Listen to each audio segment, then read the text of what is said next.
اینکه چنین روزی باید پیش می آمد، بله باید پیش می آمد. این اجتناب ناپذیر بود. بالاخره یک جایی از تاریخ این درگیری رخ میداد.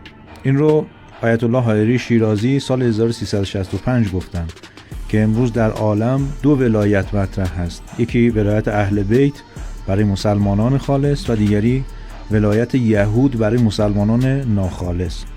ایشون سالها پیش میگه که به یه جایی میرسیم که بالاخره آدم‌ها بایستی برن زیر چتر یکی از اینها و زمانی که نهضت ما یعنی انقلاب اسلامی و اسرائیل به رشد نهایی برسن دیگه هیچ مملکتی بین این دو جبهه واسطه نخواهد بود و این استحکاک مستقیم میشه، درگیری مستقیم میشه و فکر میکنم که ما در همون دورانی که ایشون پیش بینی کردن داریم روزگار میگذرونیم. یعنی بین دو جبهه حقیقت و باطل در عالی ترین سطح اگر قرار باشه قوس الکترونیک شکل بگیره، یکی از این جبهه ها که باطل ممتاز اسرائیل خواهد بود و حقیقت ممتاز انقلاب اسلامی ایران. حالا هر کسی از هر کشوری میتونه به اسرائیل بپیونده و حمایتش بکنه و البته هر کسی از هر جای عالم میتونه به جبهه انقلاب اسلامی بپیونده و از حقیقت دفاع بکنه. اما سوال اصلی ما امروز بایستی این باشه که جبهه من کجاست؟ دیگرانی که میشناسم، ازشون یاد میگیرم، بهشون امید دارم یا ازشون تبعیت میکنم، اینا در کدوم جبهه هستن؟ اینو شما باید پاسخ بدید. اما من یک جریانی میشناسم که در ایران قدرت هم داره، با رسانه‌ها و اختیاراتی که برای خودش فراهم کرده برای من و شما تصمیم هم میسازه و به شدت ذوب در ولایت یهود هست و اون جریان چیزی نیست جز جریان روشنفکری معیوب، ناقص الخلقه و غربگرای ایرانی که طی این یکی دو قرن گذشته با تمام وجود برای ملت ایران هزینه سازی کرده. جماعتی که شیفته موبلوندهای غربیه، اعتقاد داره ایرانی بودن خصوصا سنت ایرانی عقب مانده است و ما برای پیشرفت بایستی شبیه فرانسویه بشیم، شبیه انگلیسیه بشیم، شبیه آمریکاییه بشیم، در همه شون از تغییر الفبای فارسی به لاتین تا برهنگی.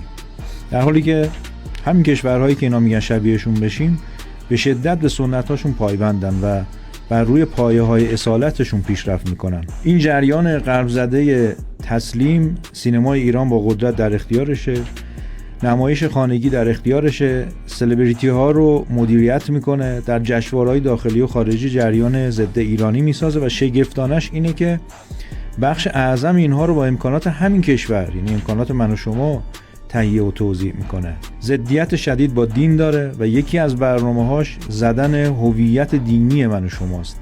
یعنی خودش زیر پرچم ولایت یهود هست، با تمسخر و مانع تراشی و ترویج فساد برای جبهه خودش یارگیری هم میکنه. وقتی ضدیت شدید با دین داره، با مراجع دینی هم مسئله داره، یعنی اصلا قبول نداره، از جمله رهبری. اصلا تئوریسین های اینها که تقدیر هم میشن نظریهشون اینه که اسلام مرده است. با کار رسانه‌ای الان 2 دهه است که زندگی مردم رو به مذاکره با وحشی های غربی گره زده و گاهی در انتخابات، گاهی در سینما، گاهی در مجازی با قدرت در حال جریان سازی مذاکره از نون شب واجب تر است. اتفاقاتی که امروز شاهدش هستید یکی از همین هزینه‌های تاریخی هست که این جریان روشنفکری امیدوار به قبله غرب ایجاد کرده. رهبری صریح گفتن شرافتمندانه نیست، عاقلانه نیست، اما باز میز مذاکره پهن شد.